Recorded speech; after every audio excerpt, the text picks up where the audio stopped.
Welcome to Construction Champions Podcast, where we are burning the house down and rebuilding it twice a week.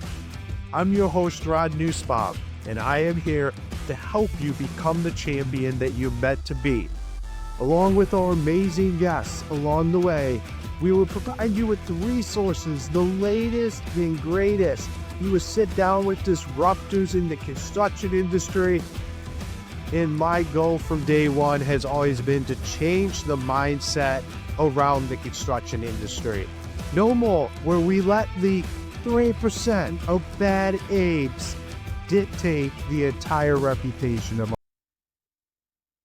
Welcome back to Construction Champions Podcast. I'm your host, Ron Nussbaum, the founder and CEO of BuilderComs, and I am the one that gets to facilitate amazing conversations in the construction industry with amazing guests, experts, leaders, people that just truly want to come here and help change the mindset around the construction industry by sharing their experiences and what they are doing. And as always, we're just going to dive right into it because, like I say, you're not here for Ron Nussbaum. You're here for the guests that we have on. And today we have an amazing one here. Stacie, it is fantastic to have you here today. Thank you. Thank you so much. Glad to be here. Awesome. Before we dive into it, why don't you introduce yourself to all the construction champions out there? Hi, I am Stacie Stewart. I am from the Dallas, Texas area, and I am a general contractor. Have been for 30 years. Awesome. Yes. 30-year general contractor.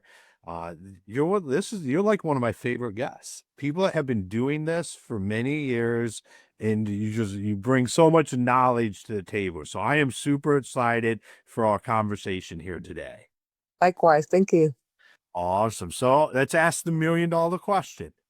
And that is, what makes a construction champion?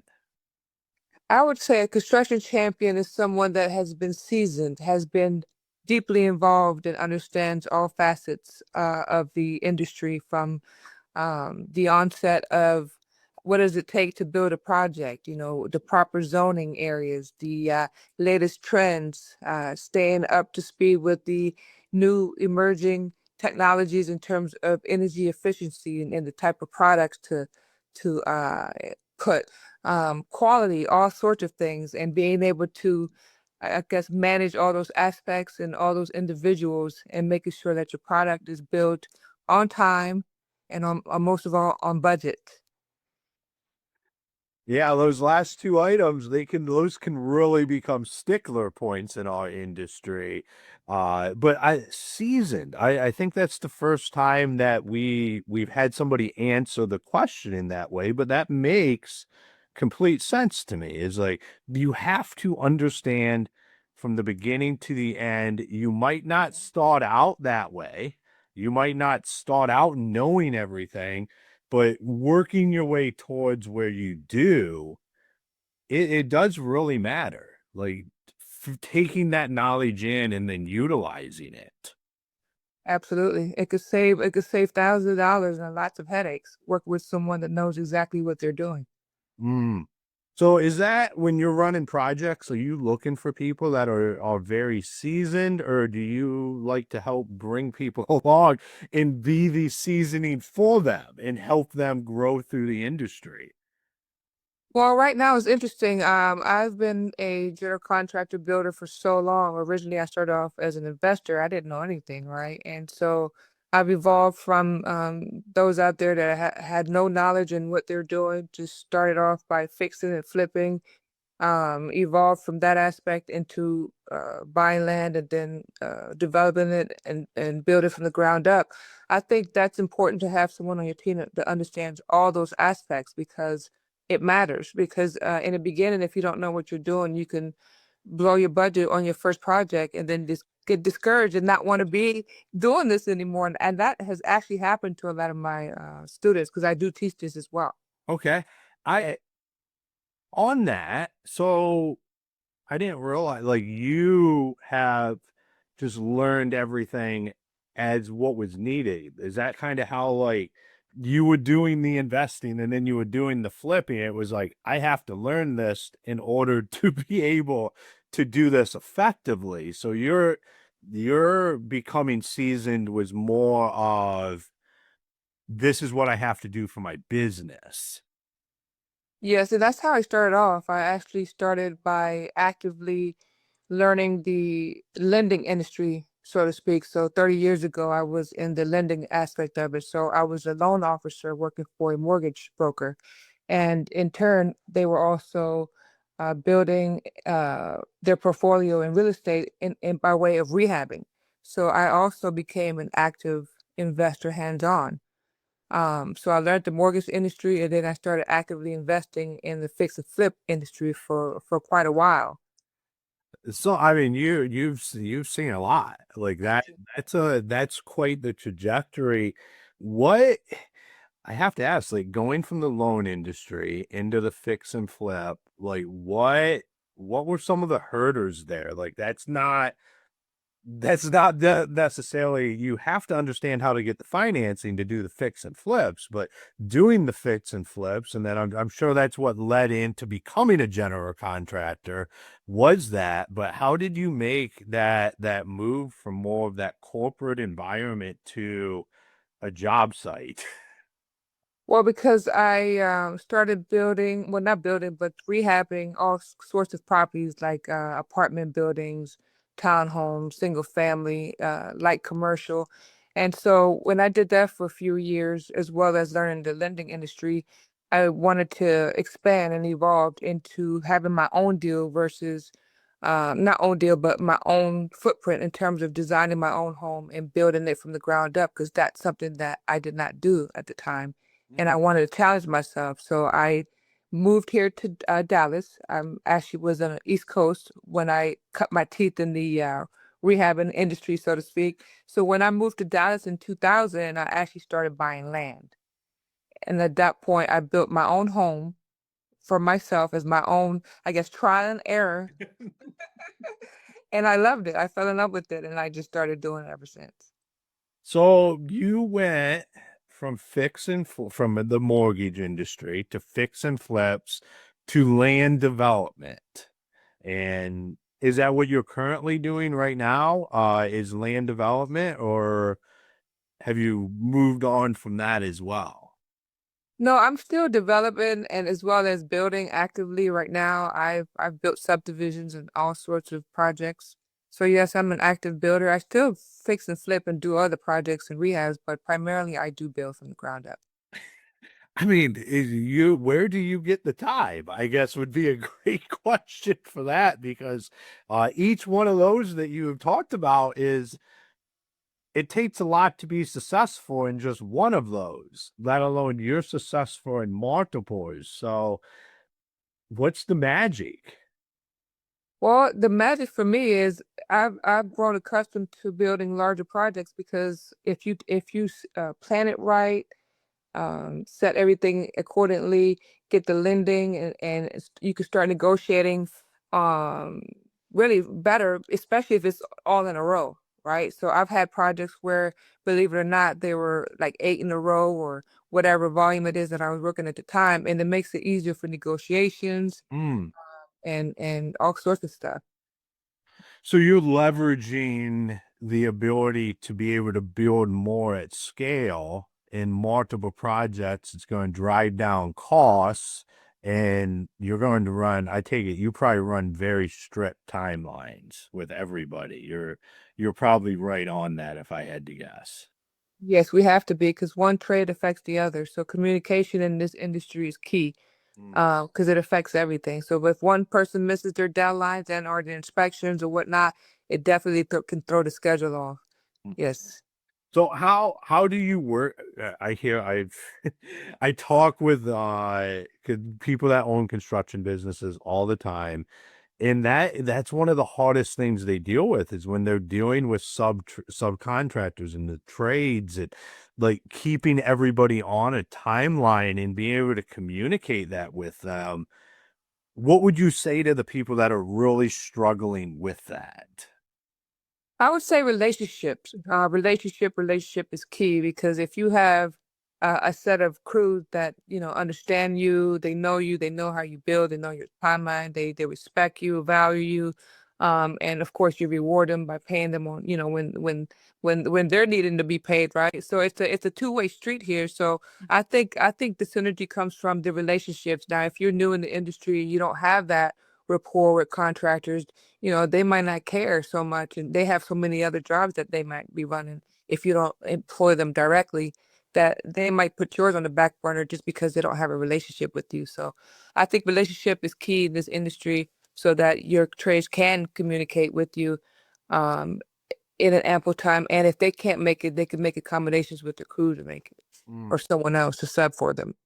Yeah, I think what you're talking about there is one of the most overlooked things that people when people are getting into the industry. I think people that have been around the industry, we understand this is very relationship driven. It's like not just who do you know, but like how do you know them, and especially in the local markets. And when people come in, I think they really look at it as it's very transactional, and then they have problems keeping people around because they just look at it as, hey, they're giving me a quote, I'm paying them to do this work. But when you're going to have multiple projects, you need to be out having coffee with them and don't what breakfast. Like it is relationships. I'm sure you've been doing this for 30 years, since 2000 in Dallas. I would happen to guess that some of the closest people to you in Dallas are the people that you are working with because of those relationships. Absolutely. Yeah, I've been on them for quite a while. So yeah, I've had long reports with my electricians and roofers, et cetera, and that's important because communication is key. It's especially not only your trades, your materials salespeople as well on all your accounts. I mean, everyone has to work together to make this work. Mm. So yeah, I would say that's the number one key element for me in my business. Yeah, well, with everything that you're doing, I can definitely see how that would, you would need to be spot on with that. And I think a lot of people coming into the industry really need to think about that, is how their relationships are going to develop. And the better the relationship, the better you can communicate with somebody. Once you get to know somebody and how they need to be communicated with, or like, are they somebody that you need to be direct with, or is it somebody that you can just throw it out there and they'll make sure that it happens? We start to learn this stuff that will makes the process even better. Yes, because they can make your day great, or they can ruin your whole The your whole whole point. timeline. Yes, absolutely. So you had mentioned where you help like new builders or contractors, or so yeah, believe it or not, you have something else that you do. What can you tell us more about that? Yes, I've actually weathered the storms with this volatile economy also. So I've been in the time where it was the buyer's market, the seller's market, and up and down, up and down. So yeah, during that time I was given a lot of free advice at one point, just mentoring to others, whether it be subcontract trades or even individuals, investors. And I've talked individuals into becoming their own builder. So here recently, about a year ago, I decided to write my own book, and I'm an author. And I'll show the book here in a minute. But I'm an author, and I started mentoring people for a living. And I have another division called Built with Stacie, where I've had students and have students where I mentor and educate to do this themselves. So yes, I am teaching. So, do you teach all aspects of it, or do you focus really in on a certain part of the construction process, or what does that look like? You know what? It could evolve and have many branches, but for now, we're focusing on educating and mentoring students that aspire to become builders, general contractors themselves. So we put them through the whole process from A to Z, and then they're actively doing it themselves, where we have students that are actively building and have continued on building because this is what something that they wanted to do, and they pay for my services to mentor them through it. So yeah, it's here's the book right here. and it's online. I don't know if you could see it, but Yeah, we can see that. yep. And so it's online for sale. And so yeah, so it's working, and I hope to get more students that I could assist with the process and build that pipeline. Awesome. Yeah, we'll definitely have the link for that in the show notes.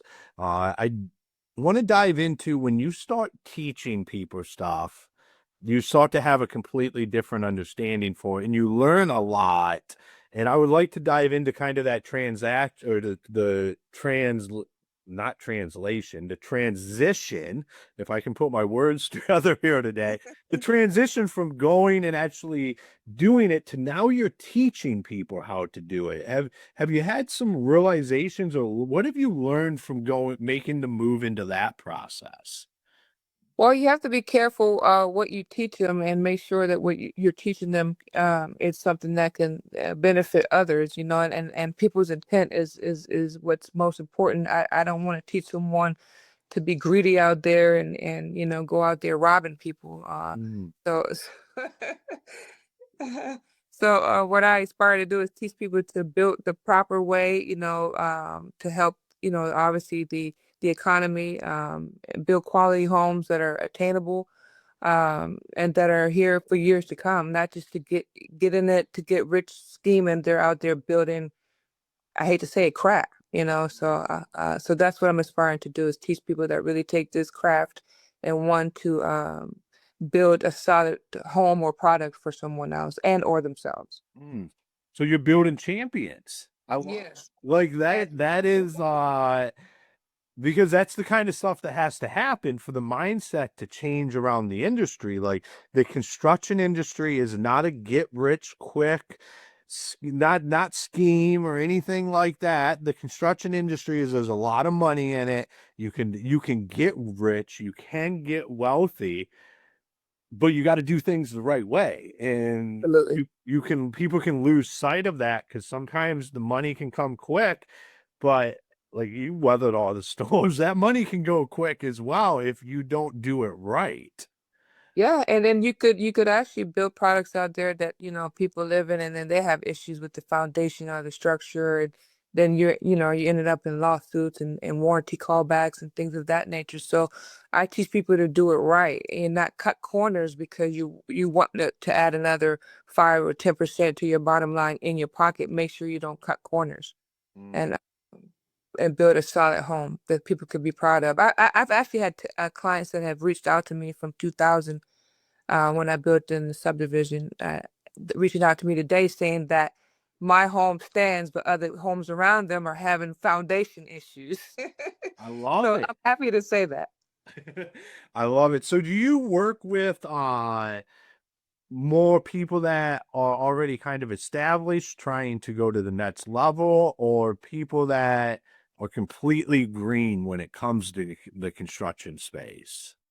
Well, it depends. I've had students that have been real estate investors themselves, but more on a fix and flip. So they have some type of knowledge. And then I've had students where they were absolutely green in it. Mm. So it just depends on where the person is. I could work with them either way. All right. I just sometimes you never know because I love what you're teaching there. I think it would benefit a lot of people to just take a step back and look and think, am I doing this the best way possible? Am I doing what's right for everybody? Because I believe if you do what's right for everybody, there's enough money in construction. You will get your money. And I think too often we make decisions based solely on money when that isn't what should be the prerequisite for every decision we make. I agree with that. Absolutely. So when you're talking about going out there, figuring out how to do it right, you're definitely speaking to me. You're speaking to our audience. People that are showing up for construction champions, they're here to help change their mindset. They want to change that and continue to grow. So where do you see it going? You've been through a lot. There's a lot going on right now. What's your feel on the construction industry? I get asked this almost daily. So, uh, you're right in the thick of it. in all different realms. I would love to get your opinion on where you see the construction industry going and what you feel about it currently. Well, construction is yeah, it's not going to go anywhere, right? People need construction for different reasons. So, I more of a mindset to educating more. So, right now, there's a lot of funding being poured into the Workforce Commission. So I like to be able to start doing more training on a larger scale. So I do want to pursue the educational aspect, counseling, mentorship aspect of my company more, and I'm still obviously remain in actively in building, but I would like to get a um, prime contract, a government contract, because I just completed a contract for someone else. They were the prime on, but I was the one doing all the work. So I like to be able to go after my own contract at this point. Yeah, no, that's that's a fascinating word that people are I think, see, you're at a perfect place to go into that because you have all the experience. You know what it takes, but I think I talk to so many people that are like, I'm just starting a construction company to go into government contracting.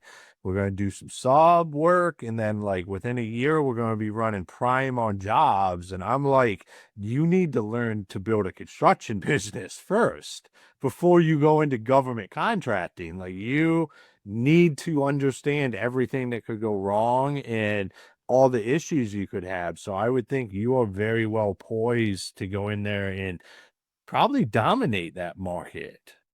Well, thank you. Thank you for that. I just got certified with SAMS and we're getting all of our certifications and literally actively going after some contracts here. So yeah, I'm in pursuit of it. And even if I have to start off as a subcontractor, I'm still qualified for it. So and being woman helps as well. So I'm going to pursue it and see what the good Lord gives me. Well, yeah, and that's the thing is getting you understand the construction aspect, the building aspect. You've done that, but getting familiar with the process in the government contracting world is that's what you're doing as you're being a sub on these projects. And I mean, I know some people that run great businesses and make a lot of money, and they have no desire to be a prime. They would just be the sub. They do their thing. They got their crews, and it's great. And I think it's different for everybody. It's another one of those things where we just have to really focus in on what is best for us, and then just do that, and not and understand that everybody's different. Well, for me, I've had the privilege and honor to be a subprime under the prime and performing under them. But I've built subdivisions. I mean, building is my forte. I mean, I've been building. I mean, I've built every floor plan you can imagine. I've designed them. I mean, I've accomplished that, right? So building for a prime and building a subdivision for a prime, the person who I was building for didn't even know what they were doing. This was actually their first time even building. And so I was under someone that didn't know what they were doing. And I kind of was the one leading the project, so to speak. So if I could do it for someone else, I know I could do it for myself. So for that reason, I am comfortable being the prime on on a project like that. Absolutely. I don't, man, I couldn't imagine having to be the sub prime to somebody that doesn't even know what they're doing. That had to be an interesting project for you, to say the least. Very much so. Awesome, Stacie. This has been a fantastic conversation today. I love everything that you're doing out there rocking and rolling. For Thank you. all of our listeners, if they wanted to connect with you, follow you, learn more about your program and everything that you're doing, where's the best places for them to do that? They can go online and check out www.building with I'm sorry, bwicontractors.com. My apologies. So www.bwicontractors.com. And then the other one is www.buildwithstacie.com. And they could reach me out there as well. Awesome. Well, we'll make sure we get those in the show notes. And thank you for taking the time and being on the show today. Thank you for having me, Ron. Awesome. All right, construction champions, another episode in the bag. 30 years of experience doing everything in the construction industry. It's another episode where if you did not take one actionable item away from what Stacie was talking about, or a light bulb moment didn't go off, you need to go back and re-listen to the episode, I guess. Like, I can't say it any more clearer than there was information that was shared that will help you be better at what you do.